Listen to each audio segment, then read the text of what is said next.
Hi, this is Lynn Schnebly with Educating with Wisdom. This is a brief overview of how I got the case from Fatima.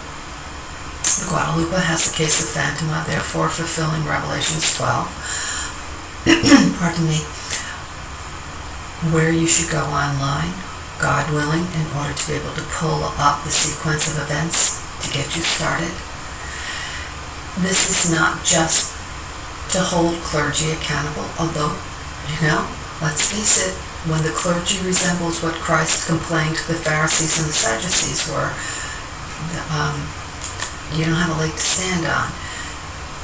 It also looks after academics. Why haven't you done a better job of opening up your mouths? The military, the government, it doesn't matter. This is just a brief overview. Thanks so much. Okay, let's just pull this up before we go into it. Here we have a picture of the dragon. Let's see. I'm going to pull this up. Let's remember that you're going to find this in the Lost Book of Nostradamus. This is time-stamped. It's current because the woman is serving wine. This is clearly the British, and the red dragon is there. This must go. You cannot have this. You cannot have any fulfillment of revelations, even if you thought you were taking this away from the Chinese and taking control over it. Again, it's time-stamped. I have different things online about the Lost Book of Nostradamus, but there it is. We need to get some timestamps here. Here you go. Properties. Let's open this up. You'll see it was taken October the 17th, 2016. Also on October the 27th, 2016, I went into the Republican National Office at West Palm Beach, opened up my documents and told them, look, I need to, Hillary Clinton is being set up for impeachment and we just can't have her in there. And the next day, Comey came out. So you've got to be looking at the Sagittarians working together. I know that sounds odd, but God does miraculous things. Okay, so there's this right here.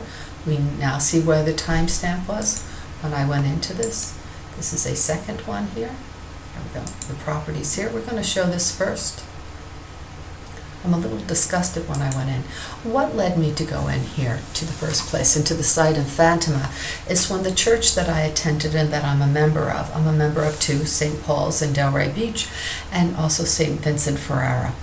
And in St. Vincent Ferrara, we have two Leo clergy, Father Tom and Father Danny. These, I don't want this to take off yet, so we're going to put it on pause when it opens up. Father Tom, here we go. Father Tom had just made an announcement, I believe it was the week before, saying that our church would be consecrated. I know what I have to do. For Fatima. That our church would be consecrated for Fatima. And I thought, well, why is our church being consecrated for Fatima? Because I understood something about the Guadalupe and how she was over the entire continent, so I couldn't understand why that would be the case, especially because I've been begging clergy, both from the Episcopal Church and from the Catholic Church, to please step up to the bat and help. And the only thing the clergy at the Catholic Church does is nothing. They do nothing. Well, I found out they're all being blackmailed, but that's besides the point. So, having been told the week before that we're going to do this Fatima thing, I thought I'd better go in and see what this Fatima thing is about.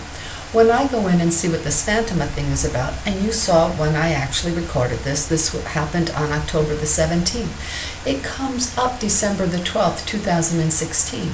Well, wait until you see how Fatima, the sun sign, the Portuguese, hands the whole thing over to she who is in charge of the continent that actually has the third largest religious pilgrimage site in the world, even before the Vatican, and why the whole center of Christianity literally needs to leave Rome. So I'm having a feeling that either this is a God thing, or the Pope, who just happens to be a Sagittarian and his hands are tied, has put an SOS into the site of Fatima, asking for the Guadalupans to please stand up and do something. So let's go in and take a peek here. this day, but it's interesting. Fatima that's because she doesn't have the answer. She's not giving up the answers. They're just giving out Hail Marys. Here we go. And Bishop Carmen goes, Bishop Carmen. And it says that it's written on this day. Of course, you're ready. December 12th. And then when you click on it, by the way, G4S wouldn't let me open it up on my computer because as soon as I saw this on my cell phone, they didn't want me to get a picture of it. Only after I made another picture. Here it is. Elsewhere, but they let me open this up on my computer. See? It's October. Now it says October the 12th. Now, let me explain something. Oops. I best let that go. October the 12th is important. There it is, October the 12th. October the 12th is important because that's when the Guadalupe in Spain is recognized back in the I don't know, the later part of the 1800s. October the 12th, 1976 is when the new basilica in Mexico is consecrated, and I guess in the late 1940s it's when Guadalupe is made the patroness over all of North America, over all of the Americas, I guess. So let's put it on pause and take you on pause. Hold on. Now here is the second one, so let's make you smaller. Here we go. Fatima.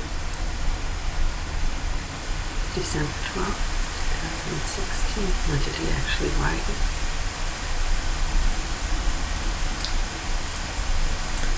No. Put down to they actually wrote it.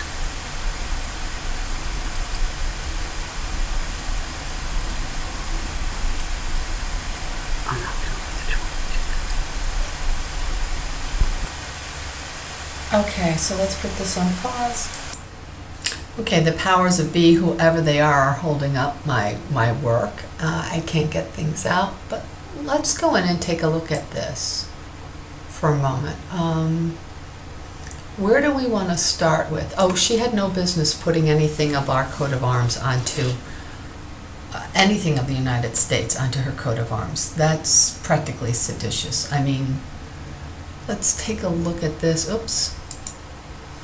Okay, for a long time, you'll see that they have been blocking me even being able to record what's going on there. Meghan Markle, who's your daddy and where is he, explains the taping that occurred, and the man whom they sent me, Miles Markle, it's all there. And Meghan Markle, who's your daddy, where's your daddy, and it's where that I first say, wait a minute, this is probably related to Barack Obama. They have the same birthday. Is he really her father? We don't know. But you're going to hear this Miles Markle, who, as it turns out, has quite the criminal record.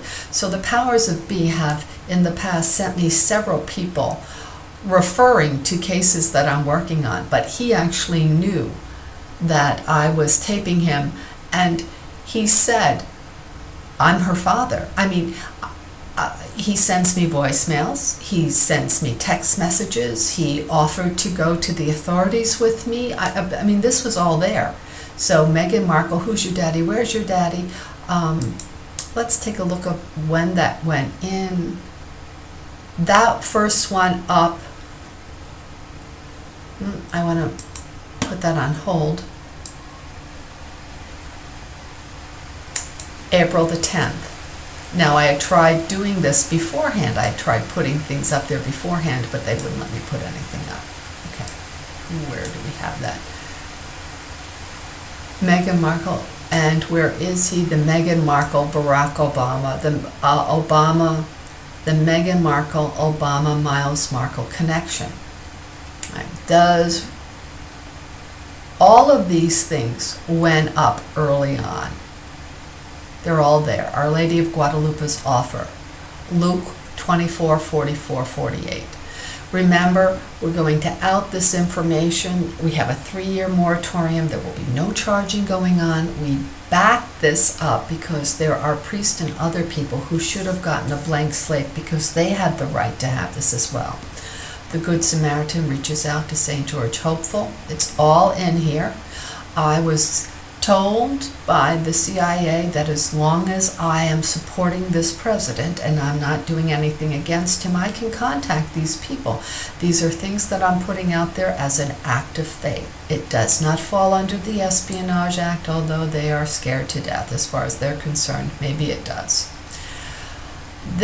Will the real Meghan Markle, Rachel Meghan Markle, please stand up? I talk about Revelations 13 and the beast. All of these things are going out. When that comes up is when she takes off and goes to, where's your daddy? Meghan Markle, where's your daddy? Is when she takes off and goes to Chicago, supposedly. That just happens to be where Bishop Curry and Obama are located. This is not a good thing. Okay. The link is in the beast, the first beast, and the second beast, Obama, and that because we already know that the red dragon is the British. Now, it's incumbent. The Queen needs to be able to stand up and get things done. Will the real Meghan Markle please stand up? This is what's really online. The Lamb equals Rachel. And we go into that. It is actually the Rachel, the sheep of Jacob. And I go into it, cyber stalking, Captain Thomas McGuire. It shows you the cyber stalking. They know that I'm stalked. This is where, calling all teachers and clergy, God rejects the Meghan Markle Prince Harry marriage. Now, let's pull this up. You need to know that this actually went on. When did this go on?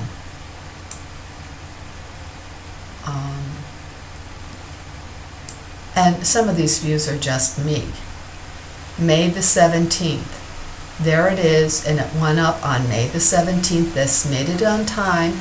As a member of the Episcopal Church, it was an objection. And because it wasn't an open marriage ceremony, you have to have some way that people can come up and object to this. I told them that you cannot set yourself up for Armageddon. That's unacceptable. You cannot put that into place, period. Okay? Here we go. Let's put you on pause. Let's go in here. Maybe the crown is ready to no longer be the crown. That was here.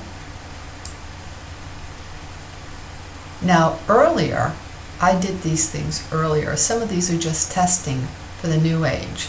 Educating with Wisdom live stream. Revelations Part 1, Part 2. This is the Lost Book of Nostradamus and Revelations comes together. It's time-stamped. They tell you right there in the Lost Book of Nostradamus that it is imperative that at this point the red dragon drop things so that you are not walking smack dab into Revelations. Now, other people need to see that did African American civil rights leaders help create the global modern war on women? Yes, they did.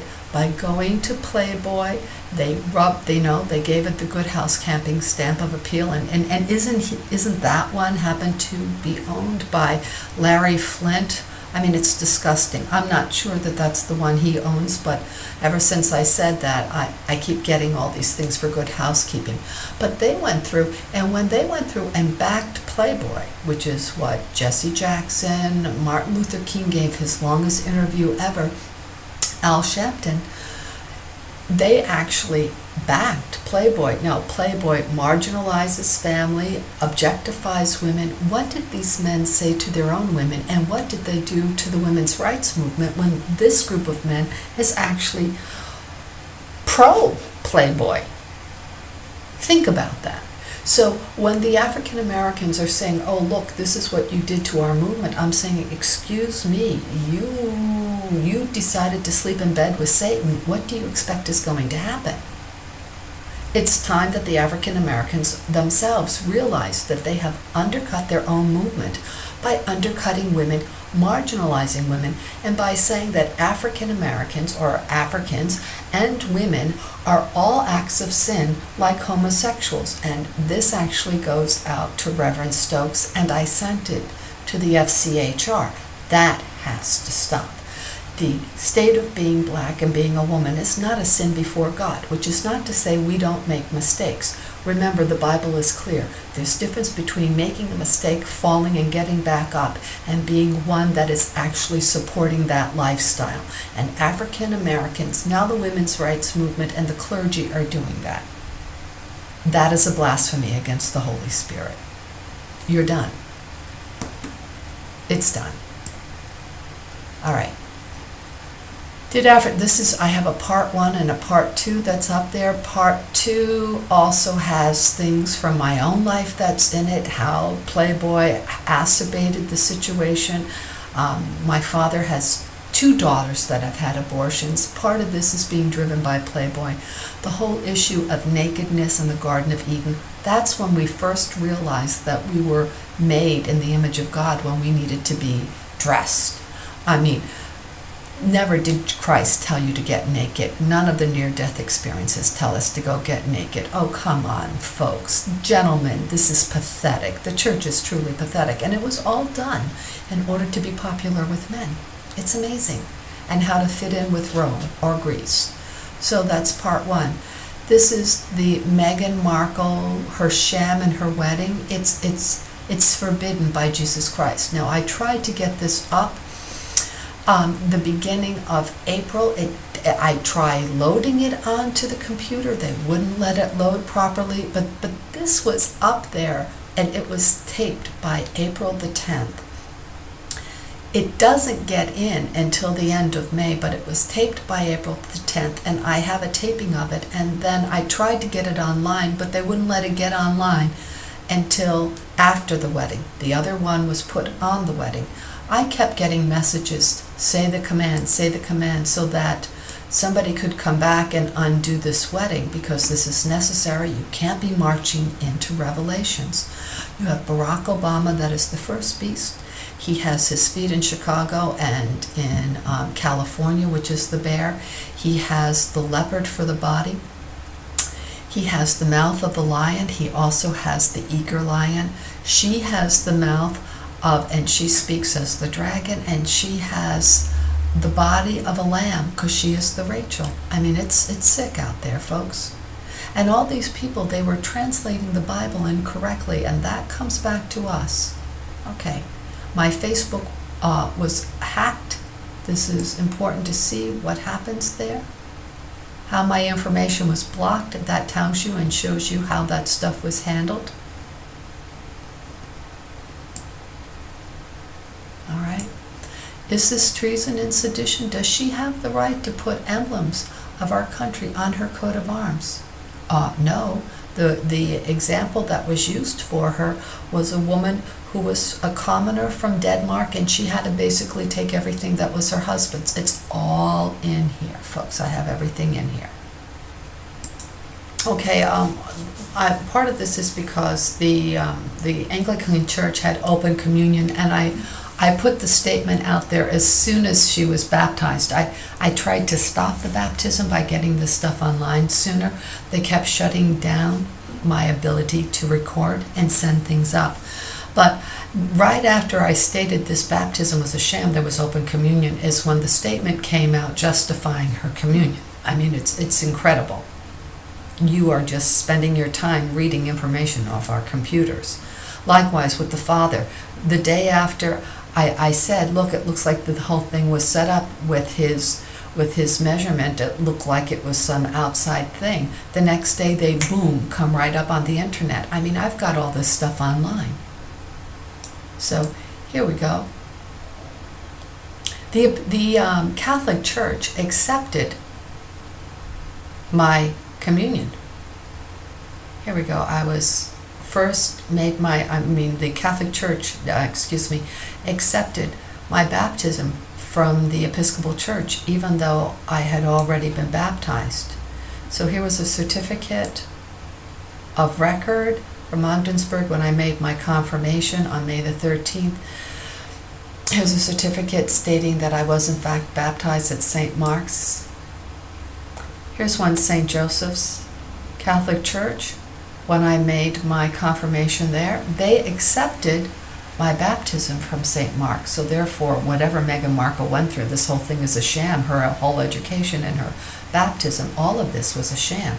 But then again, I was saying she cannot really be baptized because the whole thing is a setup on the part of the British, and that will not be accepted by God.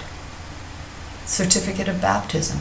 Here we go. When my parents had problems, this is already online. I was born on this day. There I am. There are my parents. It was Our Lady in Poughkeepsie. I knew this was supposed to be. That's my brother's first name, even though that's the Reverend. That's his son. This is on this day, 1961, when the marriage was having problems. My parents went back to the Catholic Church, and the man said, okay, well, as long as we're baptizing your son, we'll just baptize them. By the way, these two people are both Sagittarians, and so I have my brother, his son here. But remember, the Catholic Church accepted the earlier Episcopal baptism. I didn't even have to go back and get those records. When I was baptized again, when I made my confirmation again on the 3rd, 2010, I took the name of Elizabeth. I did that because of the Guadalupe. I was told to do that. Here's the certificate of record. Remember, the Catholic Church had accepted that first baptism. Now, I was also baptized by an evangelical group when I was 13 years old in the spring. It was a Brethren evangelical group. I went away with a friend. Her name is Mary B. I'm sure she would be willing to confirm this. They asked me if I had ever been submersed and baptized, and I said no. And so they dunked me 3 times in the name of the Father, Son, and Holy Spirit. I went down under the water there. So I've been baptized 3 times. That's a consecration to God, and this is nothing that I was actually supporting. Here, this is when I'm leaving the Episcopal Church, not because I don't love it, but because of what they've done, the greater Anglican community, what they've done in terms of supporting the gay consecration. And I let it be known that Christ is clear. We cannot do these things. And I've said, look, I was abused because of this group of people. They support each other. They don't support women. They don't support children. So I went into that case and explained how I was abused and how the Episcopal Church has not stepped up to the bat. I explain how I understand how the whole gay thing is, and how the Episcopal Church had to change that paradigm, that lying, scheming paradigm. There is no biological evidence for homosexuality unless, of course, we point out certain animal behavior. But then again, they do not have classical music, antibiotics, planes, and there are alpha males. Because of misogyny, I had considered it. Thinking about drinking to relieve anxiety does not make one an alcoholic. Yet purporters for homosexuality would claim that I am at least a bisexual.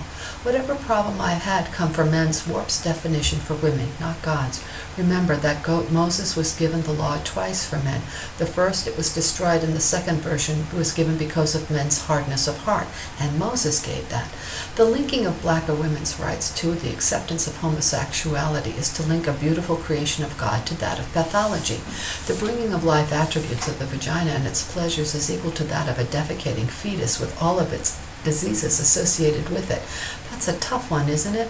What is misogyny? What analogy is the church making here? I understand that there are elements of sin in heterosexual behaviors, but let's not throw the baby out with the water. Please do not bring up our female head bishop unless, of course, we can discuss the queen bee syndrome and co-optation into a male-dominated society. I've learned about this almost 30 years ago when I took a course in industrial psychology and studied what kinds of women male-dominated organizations promote. I wrote a paper on it. So what I'm really doing is pointing out that now what I didn't know is that the African community themselves, the males themselves, are pushing this homosexuality. It's all good. This is something Sharpton and Jesse Jackson did.